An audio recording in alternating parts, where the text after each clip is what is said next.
élucider tout ça plus rapidement parce qu'ils sont plus évolués. Mais éventuellement, tous les êtres humains vont élucider ce mystère-là. Est-ce que ce sont les carences de sa conscience dont vous faites référence qui rendent les événements qui lui sont défavorables si douloureux dans sa vie? Exactement. C'est le genre de perspective polarisée, psychologique qu'il a, qui crée sa problématique de vie. Alors, il s'attache aux moindres formes, il s'attache à toutes les formes de pensée ou toutes les formes de concepts. Alors, à ce moment-là, il finit par en souffrir de cet attachement-là. C'est évident. Il ne peut pas faire autrement. Et la souffrance est là pour lui dire qu'il y a quelque chose d'autre qu'il doit faire, qu'il doit réaliser. Alors, s'il y a trop de résistance, à ce moment-là, il y a plus de souffrance et l'individu, chaque individu est différent. Alors, un individu va souffrir plus qu'un autre, avoir plus de résistance qu'un autre. C'est pas son temps, si vous voulez. À ce moment-là, il y a à subir ou à vivre certaines expériences que d'autres n'ont pas à vivre ou à subir. Pourquoi est-ce que c'est si difficile pour l'homme de sortir de cette condition, de sorte que ça fait des siècles et des siècles que l'homme vit prisonnier de ça sans réaliser les lois occultes de sa conscience? Oui, mais ça fait partie de son évolution. Fallait passer par là. Il fallait que l'homme passe par là. On ne peut pas demander à un enfant de marcher à la naissance. Alors, il doit apprendre à marcher. C'est la même chose pour l'homme. Il doit apprendre à marcher. Il doit apprendre à élucider son mystère. Élucider qu'est-ce qu'il est. Alors, à ce moment-là, s'il est en mesure de voir à travers sa souffrance, de voir à travers ses problématiques et chercher une autre solution au problème de sa vie, à ce moment-là, il finit par... S'il rencontre, par exemple, des gens comme moi ou d'autres, il finit par avoir une petite idée de comment il peut s'en sortir. C'est évident. Moi, j'ai rencontré des gens qui m'ont permis de m'en sortir, de voir plus clair. Et voir plus clair, c'est là, tout tourne autour de ça. Là.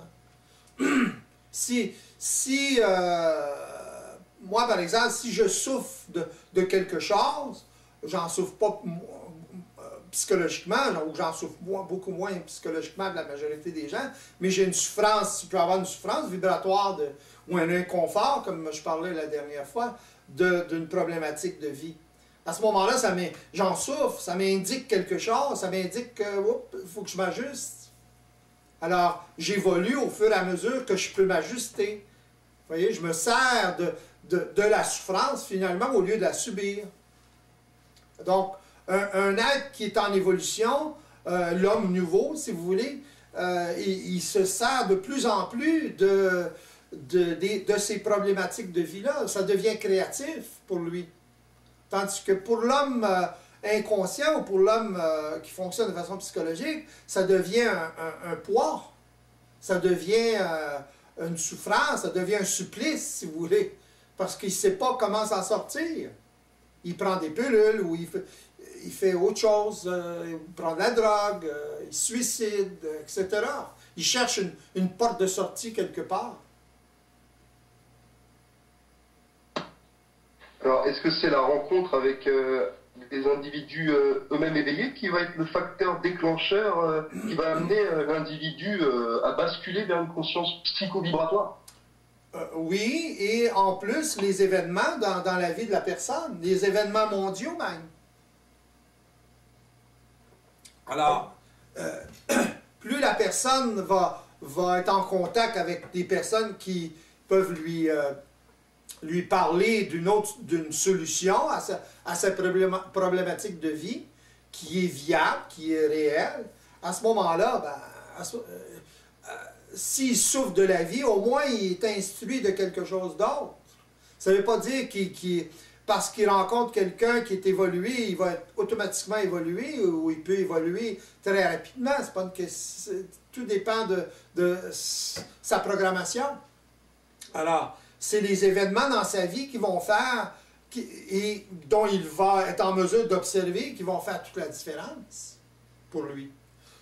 Chaque personne est différente, chaque personne a une résistance particulière à évoluer.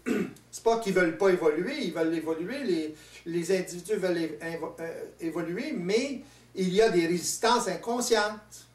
Quand vous êtes habitué à fonctionner d'une certaine façon, c'est très difficile de changer de façon de fonctionner.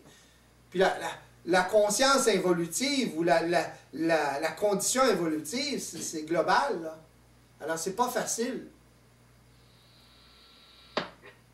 En quoi cette condition d'inconscience, cette condition évolutive, l'empêche-t-elle d'être libre? Elle l'empêche d'être libre parce qu'elle l'assujettit totalement à sa programmation. Autrement dit, il ne sait pas ce qui se passe. Il réagit. Ce qu'il appelle ses émotions, ce sont des réactions de sa programmation face aux événements. Alors, il est prisonnier d'un enregistrement, si vous voulez, ou d'une programmation. Il n'est pas libre, il se croit libre. C'est là l'arnaque, si vous voulez, c'est là qu'il se fait prendre. Il se croit autonome, il se croit libre, mais dans le fond, il est totalement programmé et il n'a pas conscience de cette programmation-là, ni du langage de cette programmation-là. Et c'est là le problème. Si vous êtes en Russie, vous ne savez pas parler le russe, vous allez avoir des problèmes. Vous voyez? C'est la même chose pour l'homme actuel. Il ne connaît pas le langage de la programmation, il ne connaît pas le langage vibratoire. Alors, ne connaissant pas le langage vibratoire, qu'est-ce que vous voulez qu'il fasse? Il est dans un autre pays, là. L'homme est comme dans un autre pays, il ne connaît pas la langue, il n'a pas d'amis, il ne peut pas communiquer. Il ne peut pas savoir ce qui se passe. Il a une petite idée de ce qui se passe. Mais en général, imaginez-vous, là, en Chine, par exemple, c'est encore pire. La culture est totalement différente. Alors, à ce moment-là, c'est très difficile pour l'homme de voir à travers ça, de s'en sortir. Il ne sait même pas. C'est ça le problème. L'homme actuel ne sait pas dans quelle situation il est. Il ne peut pas se situer. Imaginez. Alors, il se fait mentir tout le temps, dans le sens qu'il se ment continuellement. C'est pas qu'il veut se mentir, mais il est voilé. Il ne peut pas voir la réalité. Alors, il souffre. S'il rencontre des gens qui commencent à s'en sortir ou qui s'en sont sortis, bien là, il commence peut-être à avoir une petite idée de ce qui se passe. Alors à ce moment-là, quand il va y avoir des événements qui peuvent le faire souffrir dans sa vie, il va savoir que, oups, il y a quelque chose d'autre, il y a une autre issue. Voyez-vous? À ce moment-là, il commence à observer, il commence à mettre en doute ce qui se passe dans sa tête. La relation entre ses réactions, ce qu'il appelle ses réactions, et les événements autour de lui. Alors, il se rend compte pas. L'individu ne se rend pas compte à quel point la programmation amplifie sa pensée et ses ressentis. Et l'empêche de sentir des choses très subtiles ou de développer ou d'apprendre un langage très subtil qui est le langage vibratoire.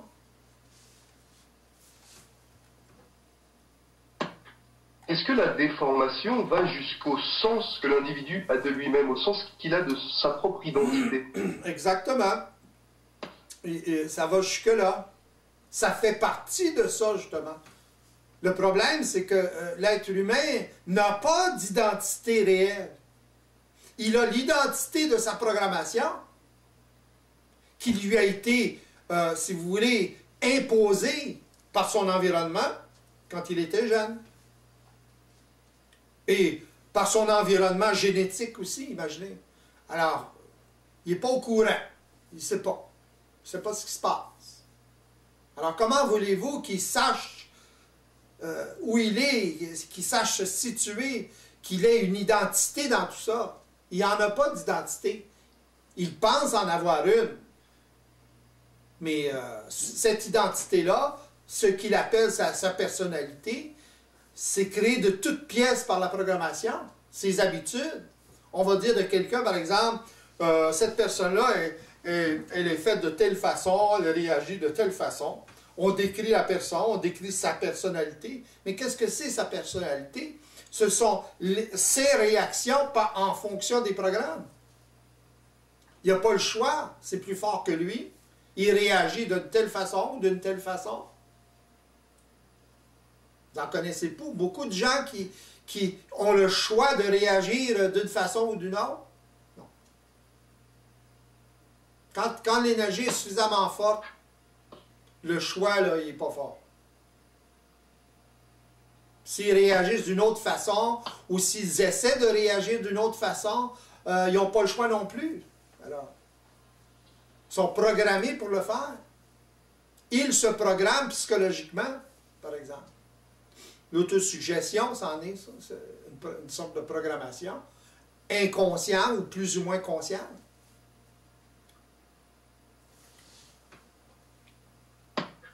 Est-ce que vous voulez dire que la conscience de tous les individus est entièrement programmée, conditionnée par des expériences enregistrées lorsqu'il était jeune du passé? Ben, c'est pas tellement les expériences, mais les réactions aux expériences qu'ils vivent, autrement dit, les réactions à leur environnement, aux événements, etc. Ça s'enregistre, ça, chez l'enfant, par exemple. L'enfant est purement vibratoire. Il ne connaît pas de langage encore. Voyez-vous? De langage comme on a, nous autres. Là, alors, il est dans le langage purement vibratoire. Alors, il capte comme une éponge. Et ce qu'il capte, il réagit à ce qu'il capte. Alors, chaque fois qu'il réagit d'une certaine façon, à ce moment-là, ça s'enregistre. C'est comme un sillon qui se crée. Et ce sillon-là, ça devient sa programmation. Voyez-vous? Mais il n'a aucune conscience de cette mécanique, de cette dimension vibratoire en lui, où s'enregistre cette programmation. Les religions appellent ça l'âme. L'endroit, si vous voulez, ou la chose qui enregistre. Mais l'âme, c'est la programmation. L'âme d'une personne, c'est sa mémoire. La programmation, c'est de la mémoire. C'est la mémoire de l'expérience. Alors, l'être humain doit réaliser qu'il est parfaitement programmé. Autrement dit, qu'il est comme un automate. Et